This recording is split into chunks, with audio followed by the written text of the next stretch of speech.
Welcome, welcome, welcome, everyone, to Charting Your Course, a radio show with Andrew Bartzes, Kathy Ma, and Debbie Smart. We are going to be going into the basics of what the awakening process is and everything that it can be. The next 12 weeks of the show are going to be super special as we look back at some of the most intense types of topics that are about the awakening process, breaking the cycle, what your course is and how you chart it. So I want to welcome Kathy Ma and Debbie Smart to the show. Kathy, how you doing today? I'm doing great. Thank you so much. It's wonderful to be on this new show, Charting Your Course. I'm very, very excited about it. I wish we had a show like this when I was growing up. It would have made my life so much simpler. Yes, it would have. Debbie, welcome to the show. How you doing today? Oh, hi, Andrew. Hi, Kathy. I'm doing great. I'm just happy to be back here again so that we can all commute and talk together on these great subjects. And since this is our first show, we have to do the actual introductions. Kathy Ma, why don't you introduce people to who you are, and what you've done so people understand why we are putting this super team together. Thank you, Andrew. My name is Kathy Ma. I'm originally from Australia, although I have lived in Hong Kong for over a couple of decades. I first started out doing the psychic reading in Hong Kong, although I probably discovered what it was when I was in Australia at college, which was quite an interesting journey, but nonetheless, spent most of my psychic career in Hong Kong and Asia doing readings over there. It was really, really wonderful to get the opportunity to meet so many different people from all walks of life. I specialize in business and finance. So you can imagine Hong Kong being one of the biggest hubs for business. It was just, I was like a kid in a candy shop. And you also made it to the Time magazine, Hong Kong's most corporate psychic? Yes, that is correct. That was a pretty exciting time in my life. Totally unexpected. I didn't know they were going to write about me at all. So it was quite a great shock when I got told I was in Time magazine. My father had already bought, I don't know, probably 15, 20 copies of the magazine by the time I got home. So it was easy to be able to read it. It was just such an awesome experience. I was, growing up, you look at Time magazine and your perception is, wow, it's so businessy, it's so international, it's a bit like Forbes. And here's me, little old psychic, in there as, Hong Kong's most corporate psychic. It was very, very exciting. And doing American type psychic work at that, not traditional Chinese. Yes, that's true. It was quite difficult to break into the market over in Asia because they weren't very familiar with the psychic reading concept at that time. I mean, this is quite a while ago. They were very used to the Chinese or Asian customs of feng shui or birth divination, a type of numerology, and Chinese horoscopes. So what I did was considered way too weird and wacky. So it was quite a challenge to break into that market over there. But at the same time, it was exciting and fun time because everything was new to them. And the more people discovered about what I did, the more that they were keen to have a psychic reading. And I was lucky enough to get picked up by so much media. So I did a lot of radio. I did a couple of years of weekly radio and then also on telly, on cable telly, and etc. So that was a lot of fun, but it also showed people what I can do and what psychic reading is. So I wouldn't say it demystified it, but it made it more conceivable to people and popular. But it was fun. It was a lot of fun. And you did TV and radio, and now you and I also have a radio show every Mondays, and that's Adventures into Reality, which is a call-in show. This show is going to be vastly different. This is taking all the knowledge and wisdom both Kathy and myself have gathered over the many years of doing this and put it into its most basic form. And now I want to introduce the next member of the super team, Debbie Smart. Debbie, please introduce everyone to your audience for our first show. Thank you, Andrew. Hi, everyone. Yes, I'm Debbie Smart. I'm a hypnotherapist. I started many, many years ago on my journey, just through my own adversity and searching for the meaning of life, like I'm sure a lot of people are doing right now. And I embarked on a lot of different modalities. I got very caught up into rebirthing. I did a 12-month course into natural therapies and massage and cranial sacral.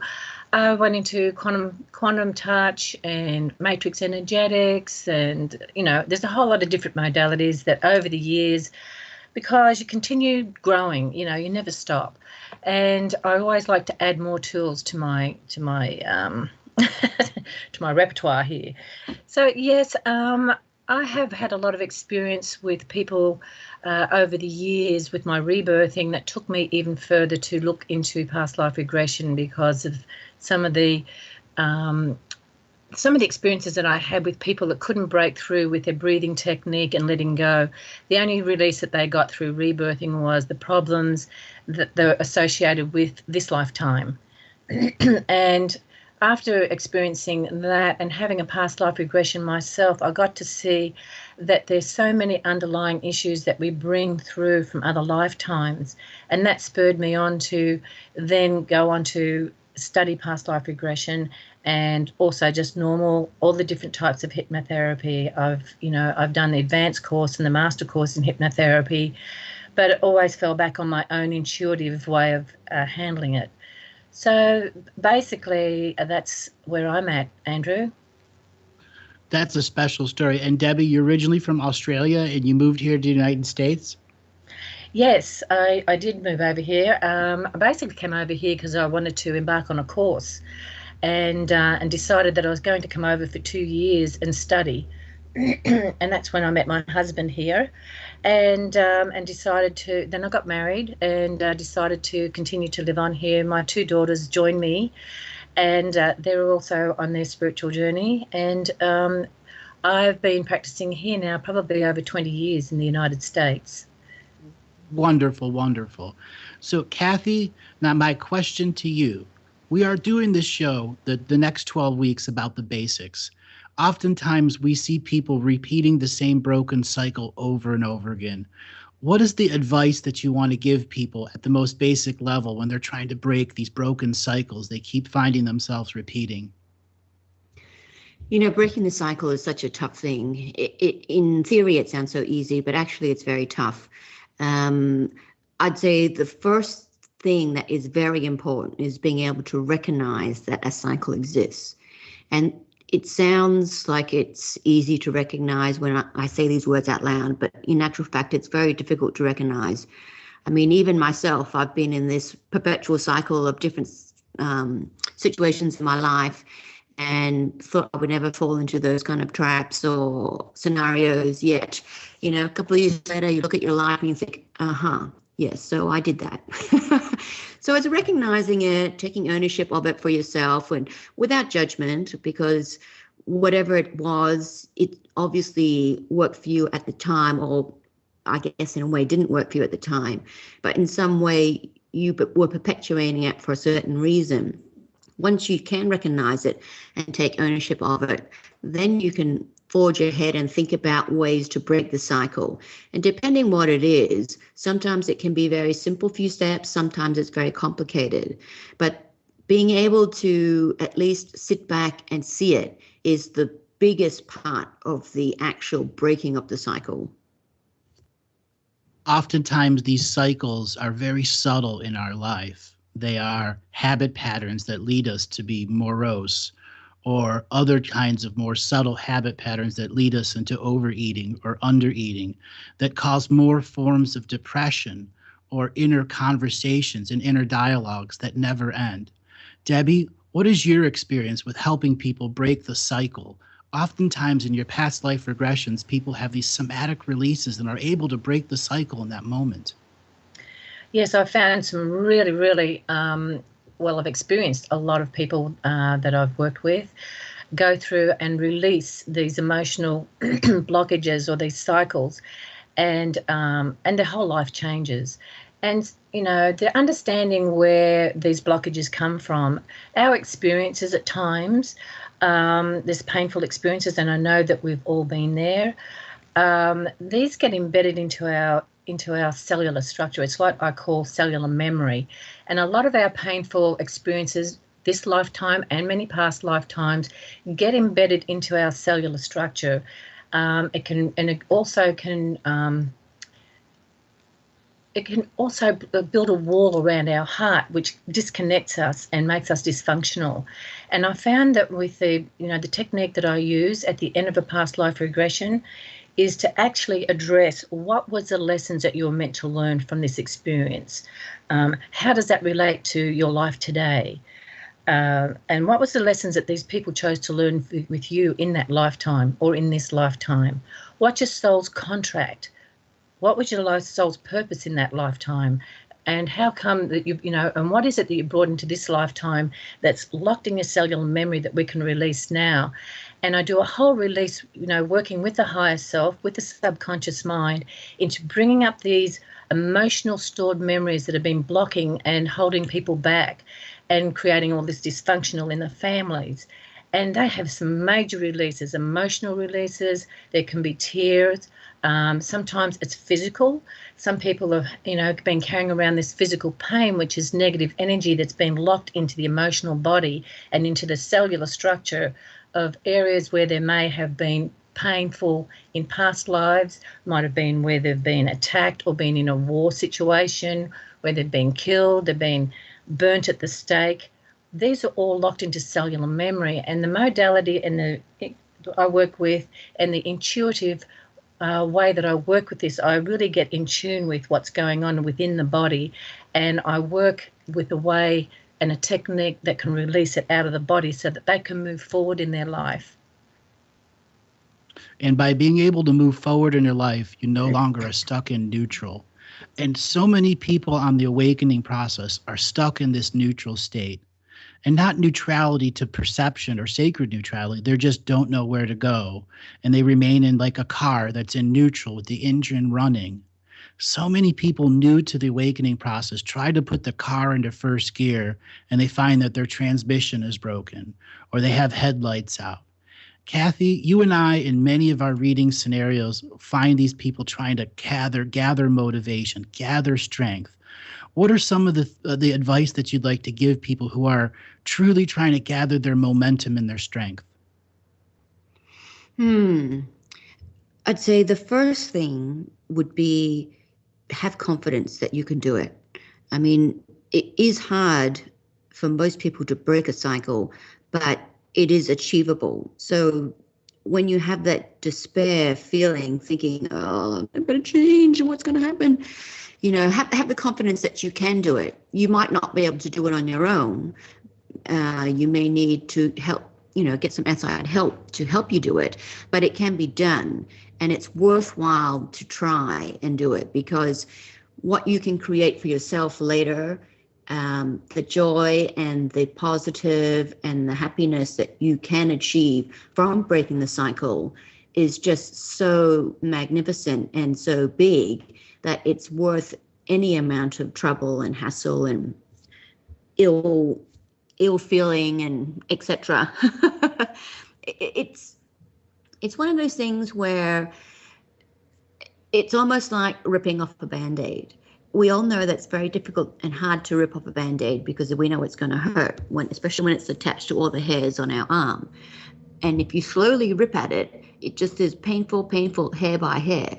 But if you rip it off, and by rip it off, I mean maybe you will have to get some help to even, as Debbie says, do some therapy, even past life regression, whatever it may take for you. When you can rip it off, do the treatment, it's like having the Band-Aid come off, and it's all complete. The process itself may not be complete, but that first big oomph and that shock is overtaken and then done with, and then you can move on to the smaller waves. So instead of having just that big giant Band-Aid, you can just have little plasters everywhere that you bit by bit you're taking off. That's transforming the process of your healing and your motivation into a step-by-step, so you can count your victories instead of seeing the defeats. So often people look at the defeats and the negative things that have happened to them. They find themselves locked into looking at only that and are unable to see the other perspective. Debbie, you see this frequently when people are unable to break their own cycles, and they come to you and they have past life regressions where there's such a dramatic change. And one of the stories I'd like to talk about is the lady on the bridge. Right. Yeah, we have discussed this several times, and but I'm sure there's a lot of listeners that are new to this. Basically, just before I say that, Andrew, I just wanted to also bring forth that what Kathy was saying, we have layers of different experiences throughout our life and lifetimes that, that we have to go through and clear. And with each time that we clear these layers, it resets our thought process, and that's what breaks the cycle, because we rethink and change our way of. We're not run by those emotions anymore; they're released. And so this experience that I had with this lady, I had her husband call me. She had a very traumatic experience. And what the experience was a 13-year-old child who had tried to commit suicide by jumping off a bridge over a freeway. And this particular person happened to be driving, and it's like, that saying is, I think I was in the wrong place at the wrong time. But there's never any accidents in our life, as we realise. So what happened with her was that this 13-year-old child fell onto her car and then rolled off her car onto the ground, where she ran over her. And this child, it took several hours in the hospital before this child actually died. She felt so distressed and so hurt by by being part of this process, that she actually ended up with PTSD and was crying and shaking for a week after that happened. And her husband was just beside himself. He just didn't know what to do for her anymore. And so I ended up getting a phone call. Someone recommended that he call me. And so he did, and he asked me if I could be able to help her. And I said, yes, of course, bring her over. And so what transpired in that regression was, with her higher self, was that there was a soul contract with this 13-year-old. And the soul contract was that she would assist this soul to cross over. And so anyway, when we got to that point, asked the higher self if it could locate the 13-year-old, well, it's probably an older soul, but the 13-year-old child that had passed over, if they could bring her soul to us. And the higher self did that. It took a little bit of time, found the soul, brought her to us. I opened up a portal, called in the guides and the angels to assist this soul to cross over. And just before the soul crossed over, it turned around and thanked her and wanted to give the higher self a hug before she left. She was so grateful for this assistance. And so with that, we released that soul back over to where she was meant to go and closed the portal. And about a week later, I called her husband just to see how she was doing. And he just couldn't get over the fact that after that regression, when she went home, she couldn't stop smiling. The whole week afterwards, she felt totally honoured to be able to assist another soul to cross over. She felt it was an absolute honour to be part of that and fulfill her contract. And that's transformation right there. To come in with PTSD and to leave with a whole new perspective. Yes. Those are some of the amazing healing stories that we see. Both Kathy and myself have these happen live on the air often. And we want to be able to share all of these skills, all of this wisdom, and all of these tools that we've learned. So over the next 12 weeks, we're going to be going over the basics. Many people have asked for this type of show. After the next 12 weeks, we're going to go to the intermediate level. We will be bringing on different guests who will be modifying the topics that we're discussing.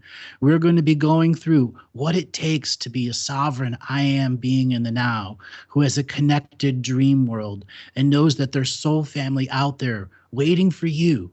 And all you have to do is begin to keep that awakening process so that the dream world that you live in when every night you go to sleep, becomes manifest in the now. Now, Kathy, you and I, over years of doing readings, We discover people that are incredible dreamers. They're so inspired, but they can't find themselves at the next level where they manifest.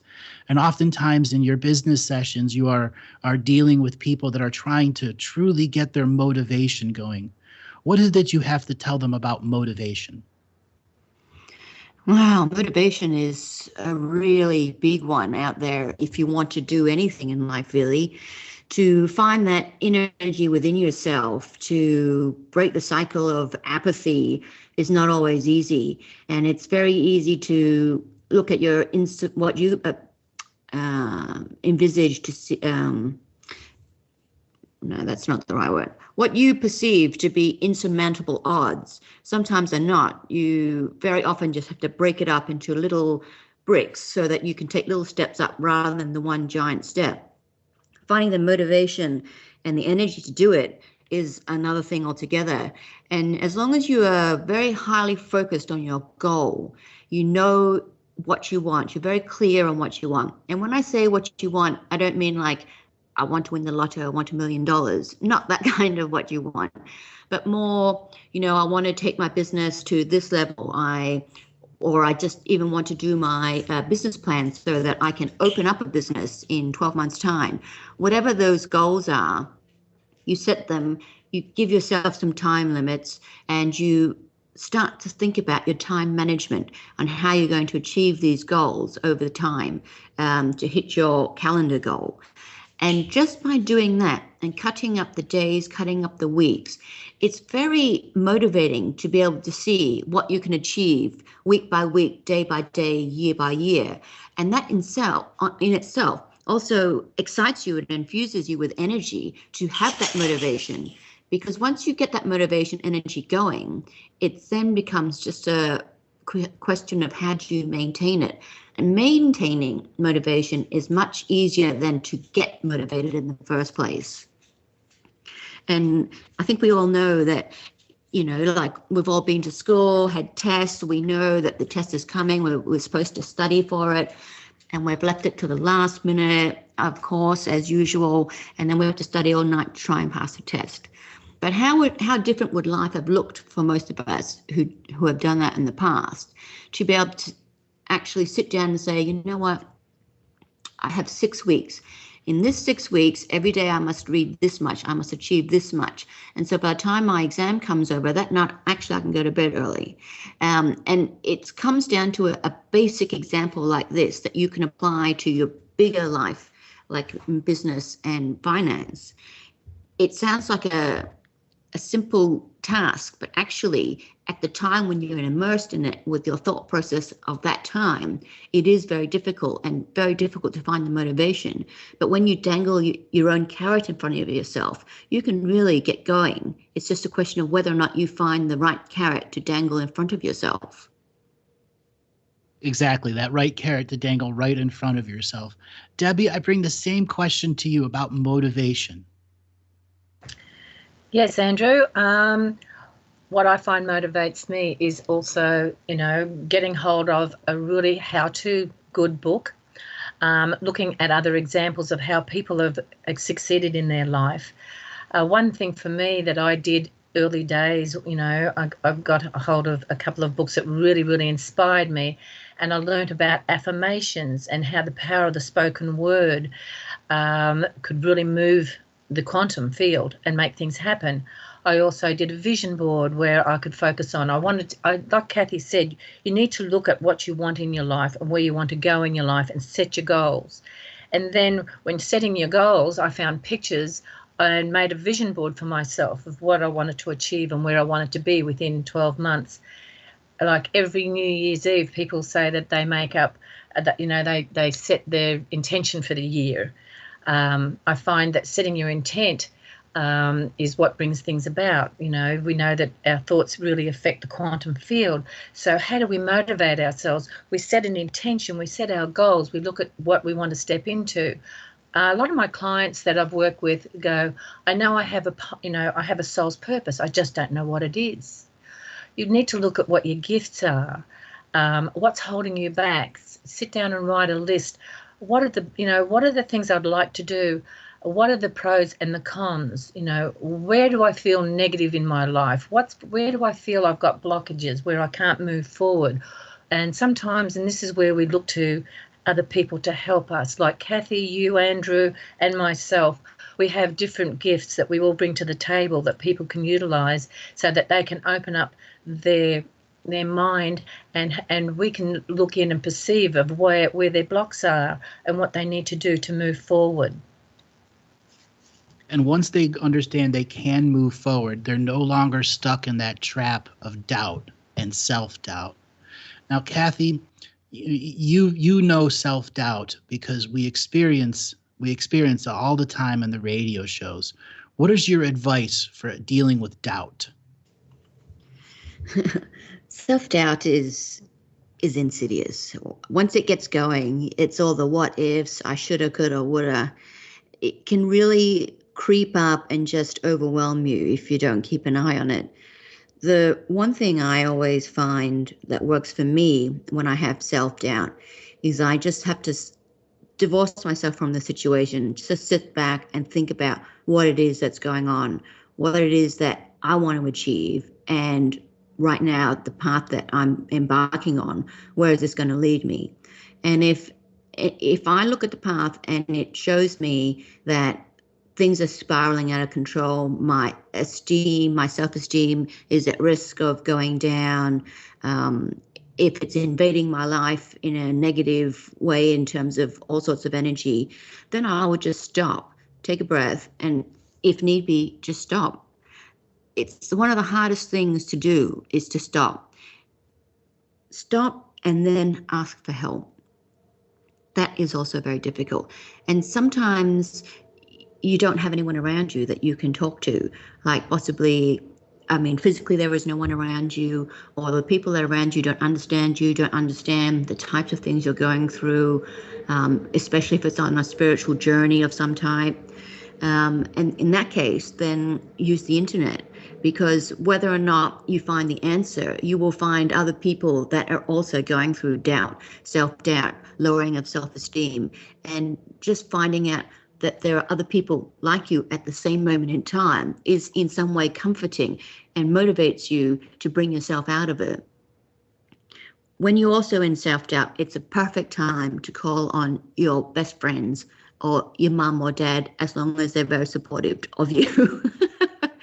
Because a little pep talk can do absolute miracles.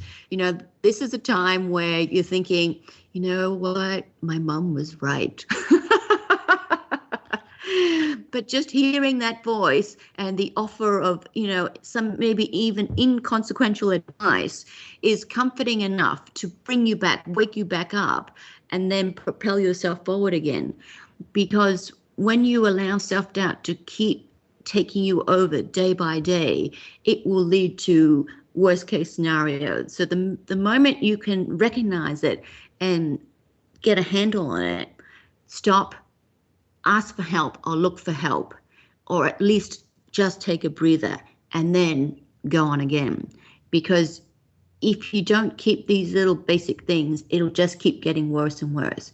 And if you're doing things like assisting people or advising, this is the worst case scenario for you to be in, because you will always second guess yourself and wonder whether or not you should continue on or just stop, or tell them that you're just not in a high vibe day.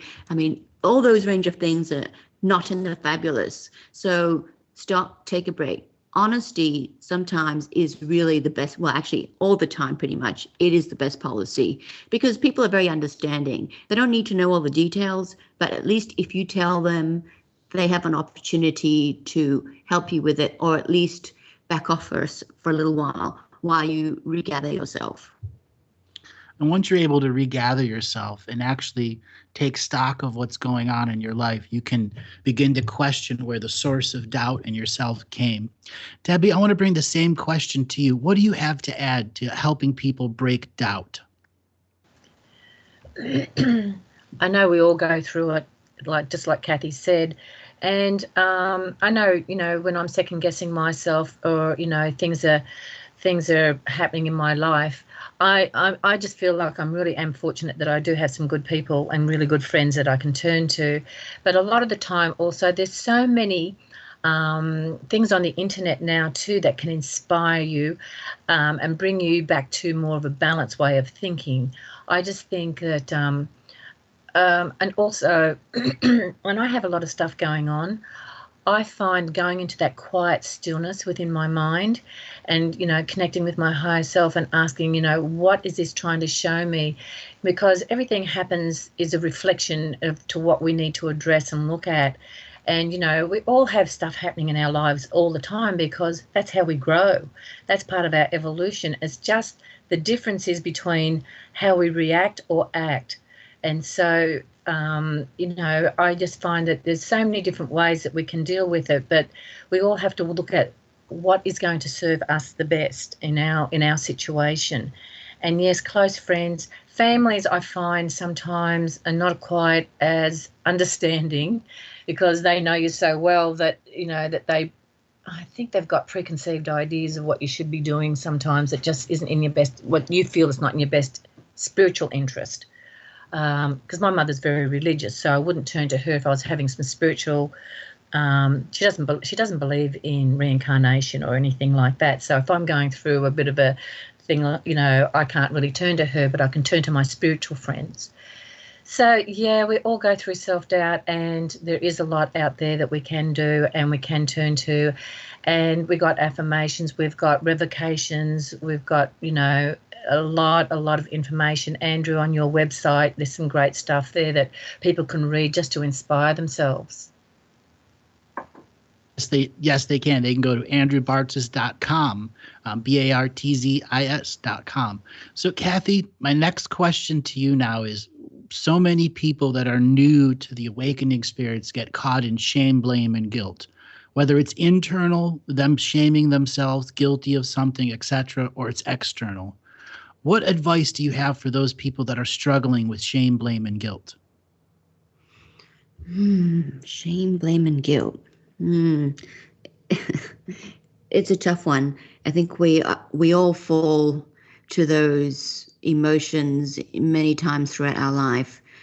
And often the shame is unwarranted from our point of view, in that it's perceived shame that we've grown up to believe because of the socialization of the way that society is. It makes us believe that things that are happening to us are shameful, whereas in actual fact, they're not shameful at all. So, often these are not, let's call it, warranted situations for this warranted emotion. For example, we grew up in a more traditional time, and in those days, to be conceived and birthed out of wedlock was perceived shameful. Yet, at our today's thinking and our today's viewing of it, it's like, well, you know what?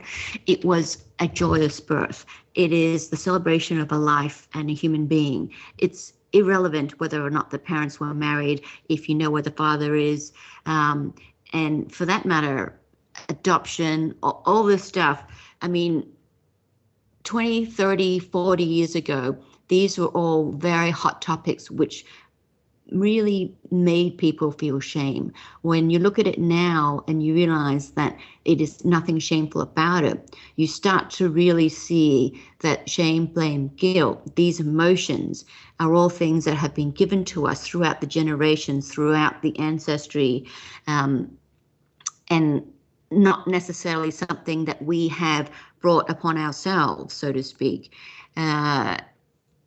Heritage and ancestors have a lot to do with shame, blame, guilt as well, because not only are these learned behaviors, there's also family dynamics that have been passed down, the family culture, the family moral code, all of which is not necessarily the same as what we, the individual in the here and now, believes in or adheres to.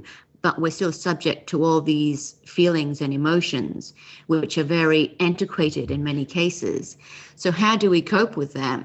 It's really more of a sense of really looking at yourself and taking ownership of who you are as a being. You know yourself very well. You look at yourself in the mirror every day, and there is no hiding. The easiest person in the world to kid is actually yourself. But if you're going to be completely honest in those moments where you're alone, you do know yourself, and you know that you're worth something. You know that you're a bright light. You know that you're a warm spirit. So when you see yourself in the mirror and you know these things to be the absolute truth, then remember them. Remember them every day, because every day as you go throughout life, if you have the shame, blame, guilt, any of those negative emotions that are coming up for you, just connect back with these within yourself and see, is that really how you feel? Is that really valid? Or is this just socialization to some degree or inherited trait from somewhere? Because most times you will find that it is not belonging to you, yet you are feeling it and you are duplicating it out into the world. And you may even be replicating it to your own children, your own colleagues, your own friends without even realizing it. So it's important to always be in tune with yourself and remember who you are and see yourself for the bright light that you are. Of course, if you have terrible, if you're a terrible person and you're very negative and you do horrible things to people, you may not see that bright light. In which case, if you're looking at yourself in the mirror and seeing that, well, then you know you need to start on the path to fixing that, to create all this negativity to be dissipated and put light back in your life so that you can be that bright light. And therefore, when you are in that bright light space, the shame, blame, guilt thing will also dissipate for you, rather than you be the one that's holding on to all that and perpetuating it everywhere. I hope that makes sense. Yeah, once it's perpetuated, you're stuck in the external and internal concepts of shame, blame, and guilt. Whether you're taking somebody else's guilt on, shame on, or blame, or you're creating it within yourself, or you're co-creating between. Oftentimes, families are this soup of shame, blame, and guilt. And to break that cycle of shame, blame, and guilt, you have to recognize the sovereign I am self and begin to separate what is yours and what is others. Why are you feeling this? And who created that reason of why you're feeling it? When you can able to question yourself and discover some of those answers, you'll learn in your awakening process, there's so much more out there than the shame, blame, and guilt train that keeps us caught all the time. Debbie, what do you have to add to the shame, blame, and guilt concept? Yes, I totally recognise it, that it is definitely a societal thing that's been brought through from way back when, through lifetimes. It's been a way to control people. The shame, blame, and guilt. The guilt of being a sinner that you get through religions, that you're a sinner, you're born a sinner, straight away puts you into that mode of, feeling guilty and shame. You do definitely get it within the families, and it's definitely a way to control people, to make you feel guilty and shameful and to get your own way. I noticed that in relationships, you can put a guilt trip onto the other person, and I've seen it many times, and I've also done it myself in the past. Now that you bring it up, yes, you are totally. We all have. Yes, we're all guilty of it. It's just trying to learn to get beyond it, and so what we do in our own personal life and practice and everything is to become much more conscious about the way we behave and react in regards to all the shame, blame, and guilt, and not project. Yes. And once we learn the source of why we have to not project our own source, giving away our own energy for something that isn't creating our own divine creations.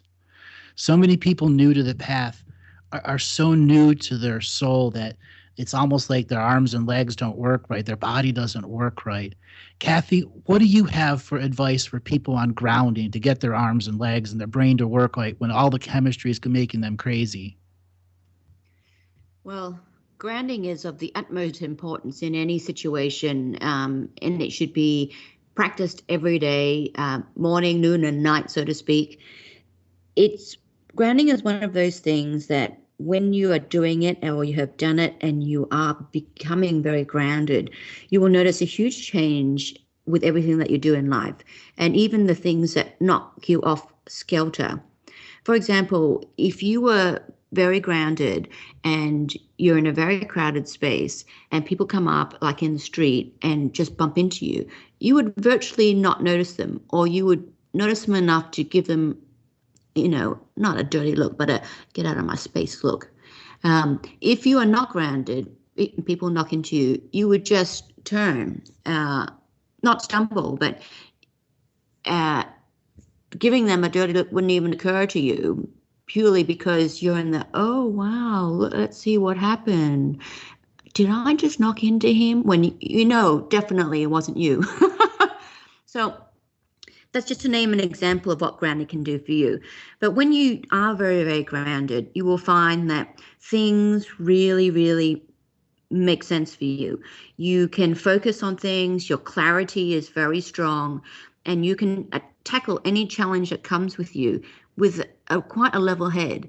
Even if you can't really completely solve the problem at the time, or some of the issues seem insurmountable, you will feel as if it is achievable. Maybe not right now in this moment, but it is achievable.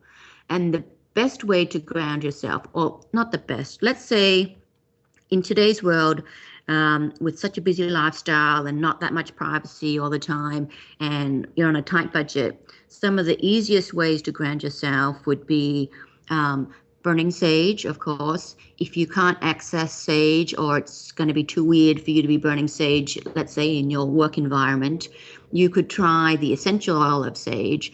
But again, sometimes, your family doesn't like it, or your work environment think you're weird, in which case you can put a few drops of essential oil of sage onto a tissue and you can sniff them and then put it back in your pocket. That way no one will know what you're doing. It's just like blowing your nose, wiping your nose, whatever. It is not a weird thing to do. At the same time, you'll get the benefits of the smell of it, which will help you be more grounded, will help you pull yourself more into your body and into the present. Another thing that you can do that's very easy is, of course, Debbie had mentioned last show, use the Epsom salt bath, which is very, very good for cleansing and grounding. But of course, that would mean you'd have to be at home and you have to have a bathtub at that time. If you cannot do those few things, another thing you could do is just close your eyes and do some visualization. If you can't close your eyes because you've got all these colleagues looking at you at work, or your living room is full of your grandma and mother and you're going to look too weird, then just defocus your eyes so that you are looking ahead but everything is blurry. So you're putting yourself in that zone of, I'm not going to call it Zen, but you're just putting yourself in that zone of relaxation. And then when you're in that zone of relaxation, imagine that you are a tree. Once you are a tree, then imagine your feet are like the roots to a tree and that they're firmly in the ground. And however that visualization works for you, try that. If you're having trouble with the creativity side of it, then pretend you're a stick figure. It doesn't really matter what you visualize as long as it works for you. But you can even go to the bathroom and do that yourself for 2 minutes. But what you will find it does for you is it brings you back to the present, to the moment, and back within yourself. And once you're within yourself, you are strong, you are clear. Granted, sometimes it is more painful to be inside your body because then all emotions are going to have to be felt. But it's better that you deal with them at that moment and while you're grounded, rather than just fluttering through in your aura, in your energy field all the time, in, out, distracting you, and you never being able to resolve it within yourself and let those feelings go, those emotions go. And this is all part of your grounding. The more you ground, the more you're going to find yourself in a position of strength, in a position of clarity. And there's always little ways that you can find that can do grounding things that don't have to be complicated and all cost you a lot of money. If you can't think of anything beyond what I've said today, you can always look up on the internet and just get some ideas. I mean, obviously there'll be a lot of things out there that are a bit way out there. You don't have to do all of them. Whatever resonates with you is something that's worthy of trying, as long as you don't put yourself in danger. And taking yourself out of danger is the most important part of grounding. So many people find themselves ungrounded and bouts of paranoia take over. And after a while, they start creating things that were never there in the first place. So Debbie, I bring the same question to you. How do people deal with it? When people are going through turmoil, you're talking about, and they're just, get out of their body because they just don't want to experience the emotion of it, or whatever. Okay, it's just trying to find that peaceful spot within yourself. And for myself, what works for me is I just take my socks and shoes off. I go stand out on the grass. I get into nature and just really allow your energy to sink down into Mother Earth and ground yourself. Just like Kathy said, you can visualize yourself as a tree and putting your roots down there, or visualizing yourself, the energy coming in through the top of your head, going down through your spine, going down into your sacrum, and allow the energy to go down from your sacrum into the soil, deep into Mother Earth, and feel yourself grounded, and just tune into that natural energy from Mother Earth. I just find that very grounding for me. Also, like Kathy had mentioned, I do salt baths too, just to try and ground myself. But sometimes just walking away from a situation that's really, affecting you in this moment, and looking at, saying to yourself, okay, this is trying to show me something. How can I ground myself and get the reality of what the situation is? It's like learning to get real with what's happening around you, because a lot of our times our emotions get carried away with what's happening. And so trying to bring that stillness back into that central area, into your heart, and trying to get clarity back into your mind so that we don't have this major emotional reaction, but let's look at what the reality really is and what it's trying to show you. It's not always easy when you're right in the midst of an emotional storm.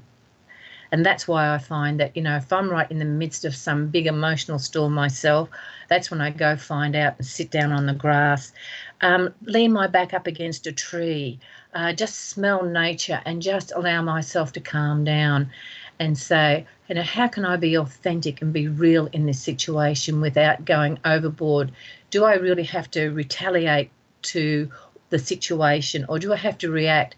How can I be active in this situation and bring it into alignment with who I really am? This is just looking at it more mentally, but also getting the physical body into a situation where it can feel calm, connected to the earth, breathing in the fresh air. If you don't live in the country, if you don't live in the countryside, but you live near the ocean, I find going just to the ocean and walking along the sand, putting your feet in the water, just grounding yourself, allows some of this, and just visualizing the emotional storm to just come out down through your body into the water and wash away. There's lots of different things that we can do internally and with our mind that can actually, the body follows, because where mind goes, energy follows. So that's just some of the things that I do, Andrew. Yes, and one of the things that we have as a tool right away for those that are new is our contract revocations. You go to my website, andrewbartzis.com, and go to the Insights tab, and you'll see a contract revocation for one for government, one for banking, one for media, one for the divine masculine and divine feminine.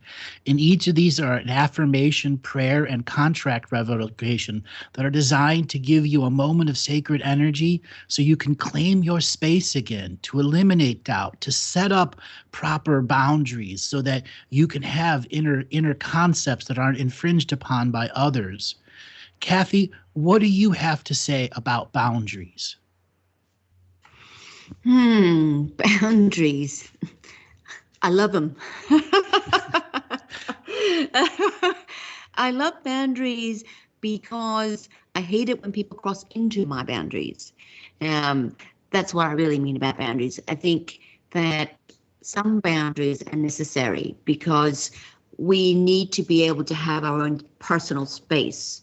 So with our own personal space, I need to have those boundaries.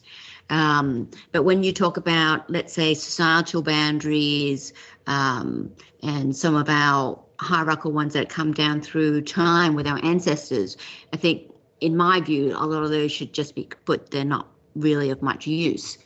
But if we're going to talk about our own personal boundaries and personal space, I think it's very necessary, because we want to fill it up with our own energy, who we are, what we want to manifest, what we want to create, whatever that may be. And to do that, we need to have boundaries so that people do not interfere with us, in a sense.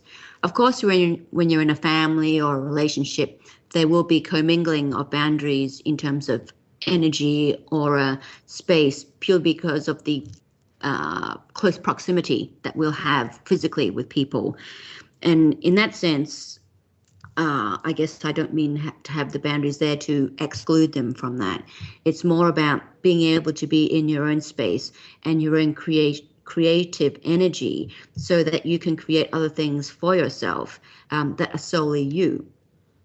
When you have that clear boundary space with people, then you will actually find that it's easier to respect them as you expect them to respect you. And when that situation is happening with people, yourself and people around you, you will find that things happen more smoothly. Whether they're good or bad, they happen more smoothly. People that do not respect your boundaries often just explode and then they disappear. The ones that are respectful of your boundaries are often people that you can rely upon over time. Now, if you have a boundary issue, let's say at work, where you've got all these colleagues or your boss all in your face, not respecting your boundaries at all, this becomes a bit of an issue, because it's not like you can say, respect my space, please move over there, don't come so close to me, you're stopping me creating my file on the computer. Because they'll just say, you crazy woman, poo-poo to you.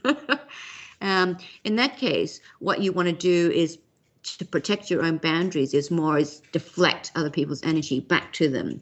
So whatever they're bringing towards you, you just want to deflect it off, not really engage or involve yourself with other people's energy and their own boundaries. Incredible information. Debbie, what do you have to add to boundaries? I think Kathy did a wonderful job covering that. Yes, it is very important to set our boundaries, because, especially emotional boundaries. There's so many different aspects and areas in our life that, we do have to set up our boundaries, and spiritual boundaries as well.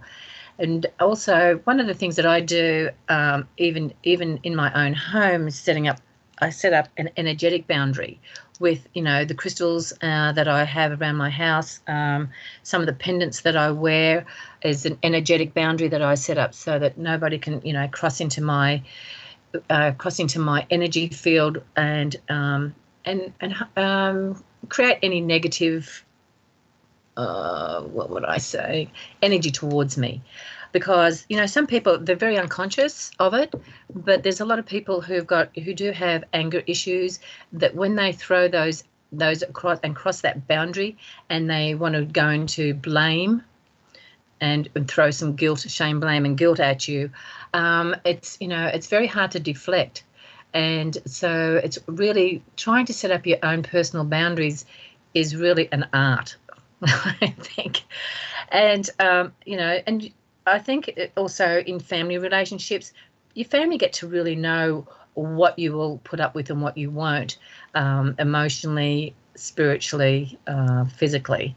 So that, we do, it's just whether they respect those boundaries is another thing. And it's like, how do we get people to respect our boundaries? Our emotional boundaries, our spiritual boundaries, our physical boundaries is a real good question. All right, Debbie, that's our break. And when we come back from the music, we'll talk more about boundaries and spiritual contract revocation. We'll be right back. Welcome back, everyone, to the second hour of Charting Your Course with Kathy Ma, Debbie Smart, and Andrew Bartzes. Debbie, you were talking about boundaries before. You had one final comment? Yes.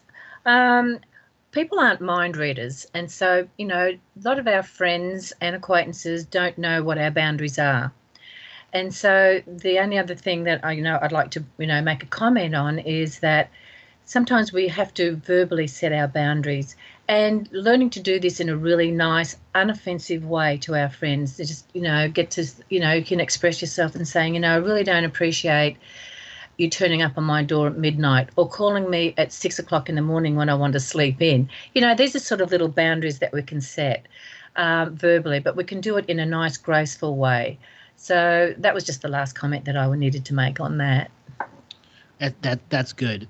So now my next question is to Kathy, and that's about on the awakening process. We often find ourselves enabling our friends and our family, and we find ourselves very low on energy. What advice do you have about helping people that are trying to thrive and trying to succeed and are trying to do the best that they can do, but they're just enabling too many people? That's a very difficult one, because it's very, very difficult not to be in the position where you enable the people, because often it comes with sympathy, and you feel sorry for someone, you want to help them out, you feel for them, you love them, but the more that you're helping them, you're really just enabling them to not get on their own path. And sometimes you have to cut people loose for a little bit, and you just can't help them because you have to think about yourself and who you are and what it is doing to you, because you have to honor yourself foremost. When you are trying to help someone with their own awakening period, it is very difficult because you can't really imagine what it is for them. For each person, the spiritual awakening is different. It's never the same. And what they need and what you needed when you were on your path usually are very different things. And with that often comes frustration, because it's very difficult for you to understand how they're feeling. They're describing it to you, and the frustration of not getting them to understand what you're trying to say is often, you just want to shake them. But of course you don't shake them. And the simplest thing in many instances is to step back, because sometimes if they're too close to you, it's too difficult to help them because you can't take your emotion out of that. But you can guide them to other people that could help them, whether it's someone you actually know, or it's a book, a website, a radio show. And then from there, they can either choose to do it or not do it. But you've empowered them with knowledge. You've empowered them with ways to do it for themselves. And at the same time, you're saying, I'm still on this journey with you. I'm still holding your hand, but I cannot lead you to the water. You have to go to the water yourself. And when they learn more things and they have more knowledge and they come back and talk to you about it, and then you cut it up and discuss it and then help them explain your point of view over things like this, that's when you can really affect change with the way they think and the way that they're feeling, because you're now using the same frame of reference, and it's more understandable to you, the individual, in many ways, because their reaction to it shows you how far they are along on that spiritual path that you've already seen, taken, and are quite aware of. The one challenge I always had with spiritual awakening within my own friendship circle was that people would go away, do a course or read a book, see something on the internet, and then would come back and lecture me, real know-alls. And to them, this was a bright new concept, very shiny and wonderful. Whereas if you've been on this path for a long time, you're like, yeah, okay. So that's not even 101, but exciting for you, yes. And the patience is another thing that you have to develop, because everything to someone who is just awakening and discovering things is all bright and shiny, and rightfully so. But if you've been on the path a long time, it's very frustrating again, because you're like, wow, yes, that is this basic concept, but you have like eons to go. So rather than be frustrated and say that, try and be more focused, more balanced, more grounded within yourself, and just say, that's fabulous, that's fabulous. And then, did you read about the, XYZ in the second chapter? Or did you read his follow-up book yet? And just give them guidance as to where to go next to get to the next step, so they don't keep focusing on this one thing and then you get angry and frustrated because they won't move off that topic. For me, that was very difficult, because when you have someone that is so excited and just goes on and on and on to teach you about it, it is very difficult to find that patience within yourself, especially seeing as you've guided them in that area already to start with. So these are traits that you need to develop to help people. That's so true. It's an understanding of the perspective, the point of view, and how it can make some strange things happen. Debbie, I bring the same set of questions to you about enabling, and especially for people that are on the spiritual process and realize that they're overwhelmed because they've enabled too many people around them. Right, Andrew. This is a really interesting subject, actually, enabling, because I've worked with a lot of people over the years, and it's great to be able to assist and help people, and they come to you for help, and when you give them your advice and and give them some solutions, and they go away and they go back to recreating this very problem that you gave them, and then they keep coming back with the same thing and coming back with the same thing. It's like, when do you draw the line to say, okay, I've given you as much guidance as I can, and if you don't want to put this into practice, but you want to keep falling back into the same patterns, then I suggest that maybe you need to find somebody else that can help you lift out of this, because sometimes we just don't have all the answers to everybody's problems, but we do have a lot of tools that we can help and assist with. But you've got to look at, where is it that I'm enabling them to keep them in this, in this cycle, or where they become so reliant on you that you're enabling them to become to keep coming back. What I like to do is, when I do my regressions, to see people release the issues that are working on holding them back or blocking them from moving forward. And once they release those, I love to get feedback on how it's changed their life. I don't want people coming back and saying, well, I've just recreated the same scenario again with a different group of people or a different situation. And it's like, okay, so let's get to the bottom line, is to, how can you enable yourself to get better or grow from this situation? It's so easy I even look at my own family, it's for an example, and I just continually see one of my daughters recreating the same thing over and over again. And she comes to me for help and assistance, but it's just like water on a duck's back. It doesn't really sink in. And so where do I draw the line? Yes, where is that line, that invisible line? Exactly, that invisible line of the duck in the water. So where do you draw the line and say, okay, you need to go and experience this to the fullest, and if you don't want to make any changes, just go enjoy the pain and the frustration for a time period until you're ready to move beyond it. So I love that, enjoy the pain. Go sink into it as much as you can until you're so done with it, then you're ready to shift forward. And that's when I talk about, we talk about enabling people. When do we stop enabling them to continue into that course, or how can we help them to step out of that? It's this fine line. Yes, that fine line. When it comes to enabling, so many people on the awakening path, they have such good hearts and they want to help so many people, but they run into a depressee or one that's constantly a doom and gloomer, or another one that's waiting for the world to end, or the other one that is so hyped up on the next piece of information they don't care about the last 5 pieces that they do. They're just hovering for the next piece over and over and over again. And that gets very grinding on our own souls. And we don't know what to do after a while when we're enabling all these people and we're seeing all this stuff around. My first advice is look into spiritual sovereignty, spiritual contract revocation. This is a way you can set the subtle energy boundaries that begin to subtly redirect people who you've over-enabled, and you've retracted their energy, enough of your energy to say, hey, you need to stand up on your own. But that doesn't mean that I won't stop assisting or love you, but just I can no longer exchange energy because you're draining me.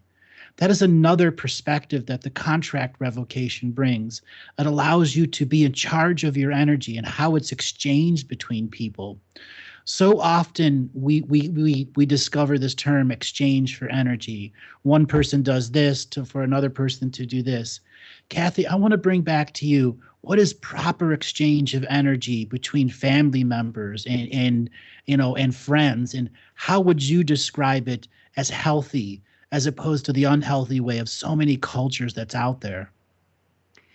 Well, healthy, proper exchange of energies is actually pretty tough to achieve. There is always going to be a certain degree of unhealthiness about it, because life itself is never in pure, absolute balance, unfortunately. In terms of what we can do to keep trying to maintain that healthy exchange of energy, is that always ensure that, of course, you're grounded, and that hopefully the people that you're in relationships with or your family can also be grounded. Because when you're all properly grounded, it's much easier to communicate with each other. And when you have the proper channels of communication, then the exchange of energies is much more, shall we say, optimum or fair in a sense. If you're in a family situation or a partnership situation where, the other people are not very into the spiritual awakening or creating new relationships in a more positive manner, then one of the things that you could do, again, we go back to the saging of wherever the let's say, apartment or house that you're in. If that is not possible, then one of the things that you can do is always gift people a few crystals that they might carry with them that will assist in their grounding, or at least deflect in the negative energy that is going on. And once you have this going, that how can I put it? Once you have that energetic groundness going, you can open the channels of communication to try and get that easier sharing of energy that is more fruitful for all parties concerned. If you're in a situation where you have a family situation that is culturally and historically very slanted in hierarchy, and there is no movement for communication or openness or fairness in any form, then the only thing that you can really do to affect change is just keep reiterating how you want that open dialogue. And if they just, yell at you, or they're walking off, or they just ignore you when you're talking, I would say just continue to be very calm with your positive energy. That means that you're being that grounded, positive light that you are, and discuss openly or tell them how you feel. Excuse me. If, again, they're still not receptive, then all you can do is but try. If they keep saying, no, go out, go away, get out of my face, go to your room, whatever it is, at least they are engaging in contact with you, and they have heard you. They've heard you enough to say no, which means you say it 100 times, their no will get weaker. You say it 1,000 times, maybe they'll just go, can't we just eat in peace? 10,000 times, and maybe they'll say, okay, what do you want to talk about? I'm not saying you beat them down with your persistence, but you have to keep giving them the opportunity to grow. If you keep giving them the opportunity to grow, and you say it and do it in a place of love and a place of positiveness, eventually you will touch them. One has to believe that everyone is capable of some small change, maybe not giant change, but small change. The fact that they're eventually willing to listen to you already shows that the relationship is changing. Possibly in this lifetime, you can't affect a complete amount of change that you'd love to, but affecting any positive change is progress.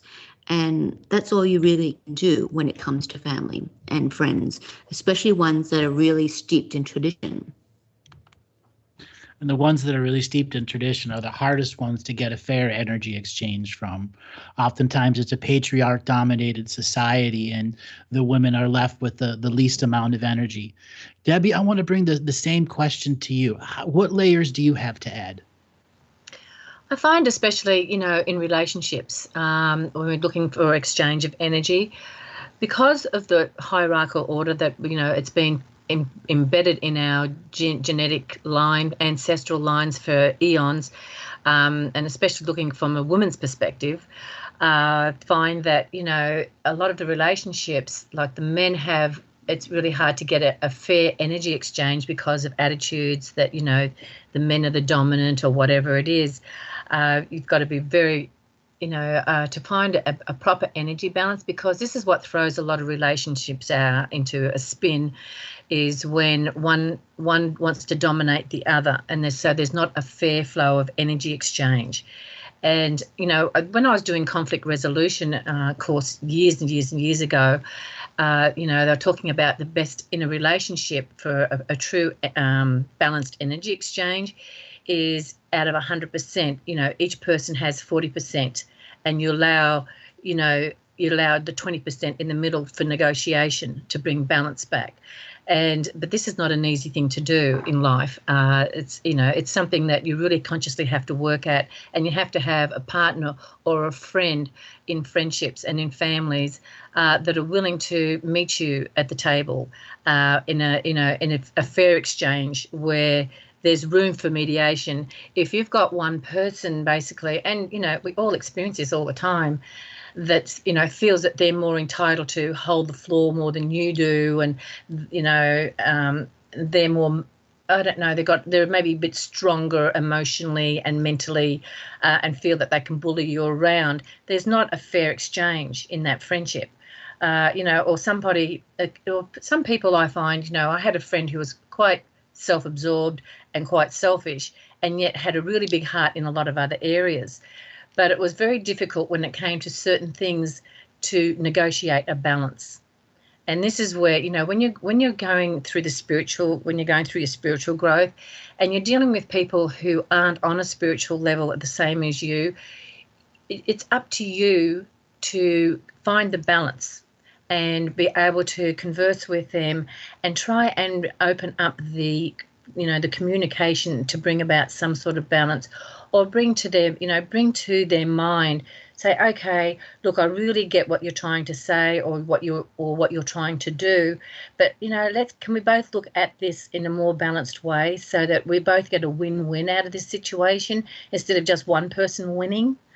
It's a really, really it's really hard, a very sensitive area when you're working with people at different levels of spiritual growth. So, everyone's at a different level. Now, another way to look at energy exchange is I help you to do this, you help me to do this. You help them to do that, they help you to do this. In a family and a close relationship scenario, one will help the other, and those are the physical tasks. And then there are the emotional tasks where you have one member of the relationship who's constantly breaking down or constantly caught up in whatever it is that they're not dealing with. And that is an external person's cycle. So often a lot of callers are dealing with partners who are in complete opposition of them. Kathy, what is the most important thing people have to learn when they find themselves in opposition with their partner or whoever it is, whether that is creating this cyclical pattern that they won't fix? That's a very interesting question. I mean, how many calls on the show do we find out with, husbands and wives in the exact same scenario? That we have a lot, that's for sure. I think it often varies. One of the biggest or most basic ways to reconcile it is an energetic exchange of communication. And often people find it too difficult to actually say the words to their partner. Like, I'm trying to think of an example, like, you annoy me so much that I want to stomp on you when you're asleep. Because when you say things like that, it sounds very cruel and mean and awful. But at the same time, sometimes you get so frustrated that those are the thoughts that you're thinking of. And whether you say them out loud or not, your partner energetically is going to feel that rage, that anger, that frustration, and it, generally speaking, is oblivious to what they have done that has incensed you so much. So obviously that is not the best thing to say to a partner, but instead of being completely direct about it, you really need to open that line of communication with the person, even to the point of saying, you know, sometimes when you don't put that tube of toothpaste, the lid back on, it really infuses me into a rage. I'm not feeling it right now, but I thought I'd just give you a heads up, because if I keep saying this, I think I will get very angry and I might just hit you with a chopstick. So you've actually said what you need to say. The energy is out there. You've said it in a place of peace, a place of calm, and it wasn't over a particular incident that happened right then. But at the same time, you're letting them know how you feel and what action you're going to take if they continue to do it. And so when you do hit them with a chopstick, they will not feel so surprised, and they will actually know exactly why you did it. It's not an excellent example of life's problems, but it's an easy example to use to show you what open dialogue can do in terms of energy between people. Often when you feel something, you don't really even understand what that last straw on the camel's back was, but you just know that you've got into that frenzy and you're just trying to bite your tongue and not say the words to your partner. On the other side, on your partner's side, it's very good that you do have this open dialogue and that exchange of energy and communication, because then they can better understand where it is that you're coming from. Even if they think your request is unreasonable and irrational, at least they know that they can make some small attempt to satisfy you and your what they might perceive as fussiness. Because the more that they can understand how you will appreciate things they do, the more they will try to do it, even if it's not in the same form that you wanted. So, for example, maybe they will still forget to put the lid back on the toothpaste, but at least they will go back in the afternoon and wipe up the mess. Like, you never know how it's going to work out into your favor, but just because you think you can't resolve it doesn't mean you don't try. You have to have that open dialogue so that between the two people, that energy exchange, that idea exchange, that emotion exchange has gone on, so that you can create a better future together. Whether it is exactly how you wanted it to happen or not is irrelevant. The point is that from that moment forward, you are creating something together that shows that you both appreciate each other, your thoughts, your emotions, your time, and your actions. And once you understand that process, you're able to go into the next level of higher quality relationship. Debbie, I bring the same set of questions to you. It's a really, really good question too, Andrew. And just even looking at my own personal situations, like in relationships, men don't think the same way as women do. And, and women, we go through our different hormonal things or whatever, but a woman does think differently, and women have got a part of the brain that functions a lot faster at processing problems. Whereas a lot of guys or men, because I've had this discussion with my husband, they need time to think it out. And it's like, you read about that Mars and Venus thing where men, have to go into their cave and think about a problem for 3 days, whereas a woman can process it instantly. And that's why women like having girlfriends where they can discuss problems with, because they can process while they're talking, whereas a lot of guys can't. And so if you can have the basis of understanding how your brains function, you can communicate this with each other and say, okay, this is how I'm feeling right now. are you open to talk about it? And, and if the partner goes, no, I need to think about it for a bit more before, we discuss this problem. Okay, you allow that space for them to integrate and process it, and then you can come to the table and discuss it more evenly, because I know that I like when a situation comes up. I've learned to change that now because of my learning process. But when a problem comes up, I'd like to instantly communicate and solve it. Whereas, I find my husband, he likes to go think about it for a little bit before he'll discuss it with me. And it gives everything a time to calm down, to settle down, get it in perspective before you start throwing nasty stuff at each other that can create a lot more damage in a relationship. It's learning to walk away when you're seething and you're angry about something, let it settle down, get it into perspective and say, is this truly what matters most for me? Or am I just overreacting to a situation? How can I deal with this situation in a balanced way where it can be a win-win situation for both of us? And the same goes for friends. We all have different quirks and in personalities, and some things rub us the wrong way. There's certain things that we don't like. There's certain triggers from lifetimes also that people can bring up and remind us of our mother or grandmother, or a situation that happened in our childhood, or even trigger us from something that happened in a past life, and we explode, and the person that we're having this conversation with can't even understand where that explosion came from. It's like, where the hell is this coming from? How do I deal with this? And we have to look at, okay, where is this coming from first? So get into that calm space, look at the situation, say, is it what that person's doing really wrong or upsetting me, or is it a trigger that I'm reacting to something from my childhood or from my past, and I'm blowing it out of proportion? How can I bring it into balance so that we can have harmony and a true exchange of communication and true energy? So bring back balance into every relationship. Once you have a form of balance, you can begin to understand the perspective that you had before and how you may have misunderstood something. Now, the next thing I want to bring up, we got a break that's probably coming. No, we don't have a break at bottom of the hour. Never mind. It's for this show. Our imaginary break. It's an imaginary break. So for this imaginary moment, I will remind everyone Revolution Radio at freedomslips.com is completely listener supported. So drop on by that site support button. Also, we are going to be having a live event September 3rd and 4th in Seattle, Washington, titled Living the Mystical Life Daily. Go to andrewbartzis.com, and on the front page, you'll see a sign-up page for Living the Mystical Life Daily, where you'll receive 2 free videos that teach you all about living the mystical life daily. So, Kathy, my next question to you, the next thing is we've talked about the basics of that so many people encounter when they're trying to stay awake. And the next part is joy.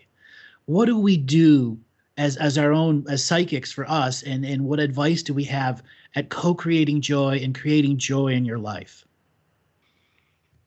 Creating joy in our life, or co-creating it. Well, with others. Yeah. Beg your pardon? Or with others, co-creating with others. I think probably the biggest thing to do is to determine what is a passion for you. When you can explore everything that goes on in your life and what really excites you, the passion that drives you, or the excitement you feel over certain topics, that passion itself is really what can bond you with other people and bring you joy.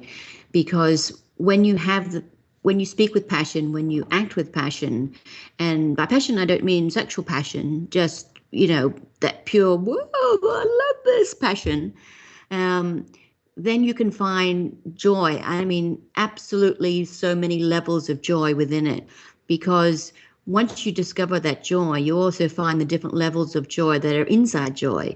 So they have the light joy, the happy joy. I mean, it sounds weird, but they're all levels of joy. And when you can achieve that, it is very fulfilling. One of the things that you can also do is you can find deep within yourself what really, really manages to excite you in a way that is almost distracting or compels you to act from A to B. That passion, which is just, I can't even describe it. It's just too exciting. But when you discover passions within yourself and you can really go forth with them and explore all avenues of it, whether it's a topic, whether it's a sport, whether it's a hobby, a new relationship, everything can really, really become this joyous energy, which you can either embrace just for yourself or you can share with others. But the joy, once you are actually embracing all of it, really will shine out of you, and other people will very, very easily see it and will want to know about it. They'll want to know why you're happy, why you're so joyous, what on earth are you doing, because they want some. And this is the time where you get to share it with other people, because it's like the proof is in the pudding, so to speak. When other people, whether it's a partner, love relationship, or family, they can see it in you, they can feel that energy around you, they will want it. And that's where you can share the joy with others. And it can be over anything. It really can. It doesn't have to be restricted to anything mundane. And once you take the mundaneness out of it, you make it a part of your daily life, joy is so much simpler. Debbie, I bring the same set of questions to you. How do you co-create joy or create joy in yourself? Well, my passion is doing the work that I do and also connecting with you. And but also there's so many things, there's so many different levels, like Kathy was saying, to joy. The ocean brings me joy. Walking in nature it opens up my heart and brings me joy. It really, you have to, probably what I would really suggest for people to do is to sit down and go within themselves and write down a list of all the things that bring them joy, so that when they're in their deepest, saddest hour, look at that list and say, okay, maybe I should just go and do this or this or this, because that is where my joy lies, and this can help me out of my ditch. Because joy is so many different experiences to different people, and there's so many different aspects to it. But, joy can just even be just sitting out and watching the birds at the bird feeder, watching these beautiful little things twitting around, watching a hummingbird come and sip on something. That can be the simplest things in nature or in life that can bring you joy.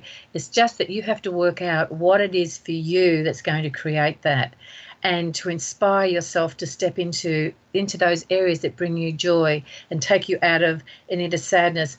Because we have there's so many things happening to us in our daily life, and we all experience the lows and the highs. None of us are impervious to pain, sadness, anger, sorrow. There's so many things in life that does happen to us, and it's very, very hard to pull us out at certain times, especially when we lose a dear friend and all that sort of thing. But, we can turn to our friends, and sometimes, just calling up a close friend and just saying, look, I'm really feeling down today. I just need someone to talk to just to help me lift my spirits. Or listen to a really wonderful meditation or do a revocation just to switch and change the energy into your life. That's what I do. Once you're able to switch and change that energy, find balance, have purpose, understand that we don't need to enable everyone out there. We have these moments where we can create hindsight, which is one of the most important tools we all have. Oftentimes when we were children, when we would look back at what we would play that made us fun, and as we grow older, those processes would change and change until we found ourselves at our adult stage looking back at our ancient childhood, still with that process of hindsight. So Kathy, I want to bring to you, how does one engage with hindsight and create a healthy relationship with the past?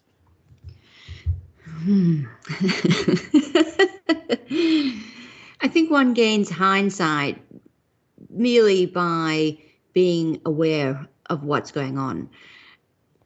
You develop it more in the sense of you're more attuned to what has been happening to you, the energies that are around you, and the consequences of things that have happened. And by that I mean A has happened, therefore, and then B happened, and then therefore C happened. And when you can sit back and look at these situations individually and take them for what they are and see a cause and effect, and sometimes not even a cause and effect, but a co-joining of different causations that come into one big effect. When you can see that relationship between them and look back and learn something from it, that is when you have the hindsight down pat. Because even though you can acknowledge it, see it, it doesn't mean that hindsight really has been working for you, because you haven't learned. If you can look at it and learn something from it, that's when you have true hindsight, because you will either know, oh, I want to repeat that, so I will do that again, or these series of events, or, oh no, that was really bad, like broken eggs. So definitely got to make sure all those scenarios don't happen at the same time or commingling again. And when you have that hindsight, you can then go forth and then have a better planning for your future, or even your present, because you have that knowledge. I forgot. What was your second part of the question, Andrew? How we apply hindsight in the now. Ah, yes. How we learn from it in the now. I tell you, it's Sunday. See, I'm openly just admitting what's going on. I just forgot. How do we apply it in the now? It's actually, sometimes it's easy, sometimes it's not. It's all about whether or not you can accept what's happened, and then that is going to be a reality. Because often when we look at things and we see what's happened, we're still going to perpetuate that cycle because we can't break it. Because we think with our hindsight that we won't make that mistake. In fact, we will make the same mistake, because with the hindsight, you need to apply it so that you can make changes in your life, and therefore break that cycle and not create the same events that happen again and keep doing that cycle. When you can apply that properly to your present and your future, that is when you're going to break the cycle, and then you can plan for a different and hopefully better, more positive future. But having the hindsight itself is not enough unless you apply it to your present and future life.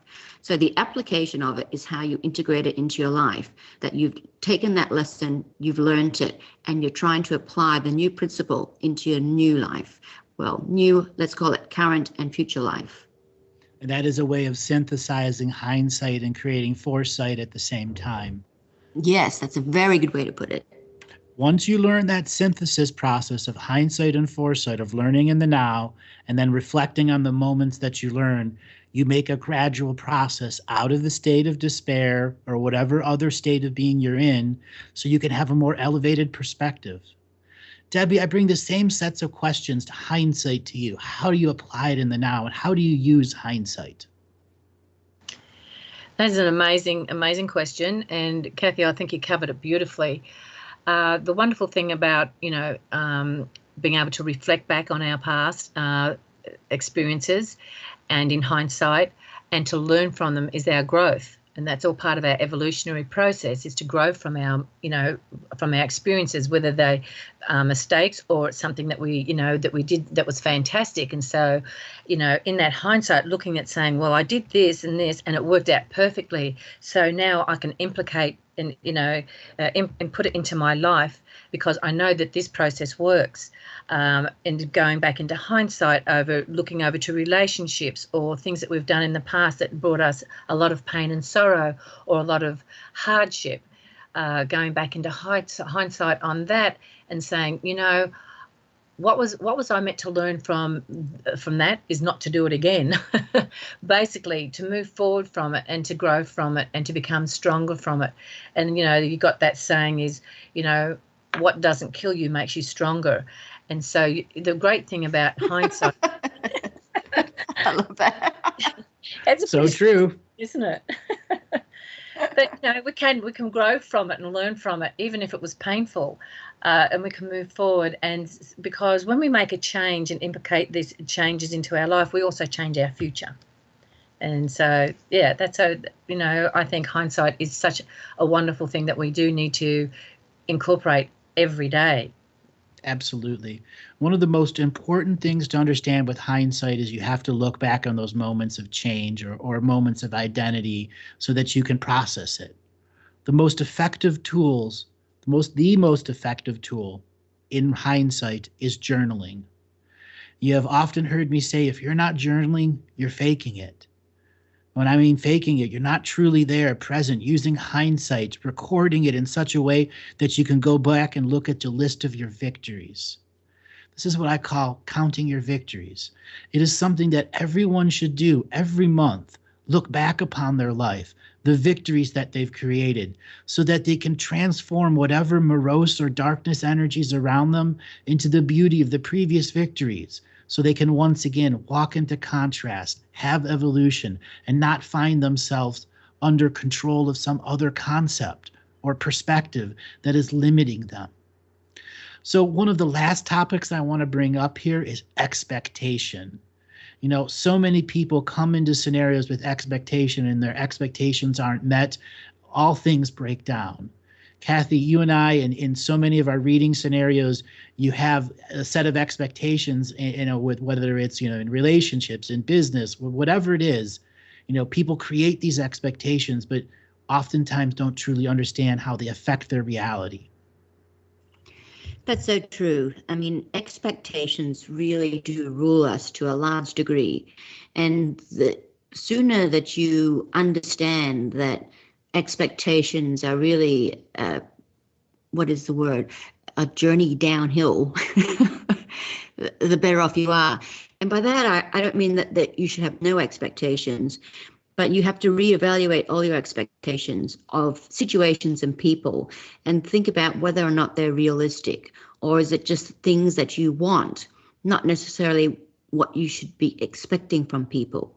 To cite an example, I had a client once that had a lot of expectations about her husband, and I mean, she had very lofty expectations. Pretty much he was Prince Charming with the castle and all the dosh and, you know, a unicorn. And he really had no idea that she had this fairy tale expectation of him. So he was doing the best he was, you know, he could in his day-to-day life, and, you know, long hours at work, trying to accumulate money, save money for college education for his children. But he fell very short of her expectations, because she never actually said to him, you know, I want you to come and sweep me off my feet. I want you to take me to your castle. I want you to take me out to fabulous dinners. I want you to squander all your money and buy me fabulous clothes. She didn't say any of this to him. So when, you know, I think it was like maybe 15 years later, when she had this great disappointment and felt very unsettled, unhappy with her life, I was reading for her, and I could see her expectations, and I asked her why she had these expectations of him without telling him. And she just said, oh, well, that's what everyone wants. And I was like, well, actually, it's not. It's what you want. And number one, I think your expectations are unrealistic, but let's table that for it at the moment. And I asked her if she had spoken to her husband about it, and she hadn't. So I asked her why she hadn't told him. After all these years, why hadn't she dropped hints? Why did she just keep getting more dissatisfied and disillusioned? And she said, oh, because he's supposed to know that. And to her, that made perfect sense. And when I said, well, does he ever displayed mind reading skills before? And she was pretty off put by that. And but I'm using this as an example to show you, how can you expect other people to act a certain way, do a certain thing, be a certain person or persona if you do not tell them? Because people are not mind readers. You know, even myself, Debbie, Andrew, none of us are mind readers. If we were mind readers, we'd probably be doing a completely different line of work altogether. What we do is look at your life and, you know, cause, effect, future, past, not mind reading. So by not telling him what's going on in her mind, he's then falling short because of her expectations are so high, and he had no idea. He's thinking he's just not satisfying her because maybe he didn't take his shoes off before he came to the house. Maybe he didn't remember an anniversary or something like this. So in his mind, he's thinking much more minor issues, whereas in her mind, she's thinking giant fairy tale issues. And to resolve this issue after so long is very difficult because both of them have different expectations, especially the woman. So by having expectations, you must also then have a plan on how to get them and inform other people or situations how you want to attain it or what you must need. So if it's a relationship, you must tell the person, I need blah, I need you to do this, I need you to do that. If it's in work, you maybe even have to say, I don't want to have conflict with you, my boss. I can't sit next to that person anymore because they're smelly, they don't use deodorant. I expect that I should have a window space because where I'm sitting is no air and I really can't breathe. Even these things where you're thinking, I'm too scared to say it, or I don't want to say it, or I shouldn't have to say it because they should just see me and understand that I want it. It doesn't work like that. You have to actually say it, create it, and then manifest it. If you don't, then your expectations are going to be futile and will fall down on the wayside. So with expectations, you must also have a plan of action, a goal, a plan of action, and a way to get there. And if other people involved, you need to inform them what is happening so as they can get on board with your expectation. That is a really, really good explanation. Debbie, what do you have to add to expectation and how people often create with it or out-create with it? You know, that's something that we're all guilty of. I know that, you know, when we have expectations, a lot of the time we build up something to be more than what it is, and then we get let down because it's not met the way that we see it or we picture it. So we have to be really realistic about what we expect. Also, you know, expectations for certain outcomes in our life, or you know, sometimes, like even an experience I had, you know, there was a situation coming up where I was going to go off and have this wonderful adventure with a group of friends. And we all had very high expectations of how it's going to be and what we were going to do, and we're going to do all this outdoor stuff. And we all met at this particular place, and there was a big bushfire going on at the time. There was smoke everywhere, and we couldn't go out and enjoy nature as such. And and the disappointment, you've got to look at the situation and the expectation that we had, and we all felt this disappointment. So how do you deal with that? And so, you know, we sat down and we said, well, you know, we don't want to waste this day. So we found somewhere we could do something even greater indoors. And we had some amazing spiritual experiences as a group. We did ceremony inside. We did some great stuff, and realised that, you know, not always are our expectations met or in the way that we want them to be. And so are we going to be flexible enough to be able to have change? Are we going to be flexible enough to say, okay, this person's not meeting my expectation, so how can I communicate this in order to bring balance back to the way I feel about this? You know, just depending on what level of expectation or what areas in your life that you're expecting certain things. I know when people are going through different diseases and they have expectations. And I'll just give an example with one of my clients. This is many years ago. A friend of mine called me up and she said, and I knew this gentleman, I knew him as an acquaintance that she was calling me about. And she said, you know, my friend has got cancer and he's tried every different modality. And, you know, his last resort is the doctors only give him a month to live. And, you know, and we feel that, you know, if he has a past life regression and gets to the core root of what's causing this cancer, that he can heal it instantly. And that is a really, really big expectation to have. When I took this person into hypnosis and took him down to and asked his higher self, take him to the root cause and what's causing this cancer and how can we heal this? The higher self and that subconscious mind both spoke up and said, We don't want to heal this. This is our way out. This is what I need to do. I've gone as far as I can in this life. I need to let go of this body so that I can come back in a different body that's much healthier, and I can do much more and grow much more with this. So the expectation that that person had was not met in that vein. But when he came out of that, he was at peace because he had tried everything. He'd been suffering with pain. And so what he created was to have all his friends around him, having a party, being in joy, being joyful, so that his last breath he could be surrounded by love and happiness and joy. And that was the outcome of that. And so it's how willing are we to change our expectations for a really good outcome. So that's my... Yeah, once we understand these more complex stories of expectations, we get to learn how to simplify our life. We try to limit our expectations, because when we go off and do projects or go off and do stuff, and you have friends and family who are exchanging energy with you on a very subtle level, who may not be getting the right amount of energy back, or you're giving them too much in energy from enabling, so on and so forth. The whole soup of everything that we talked here is what everyone is experiencing when they're going through their awakening process.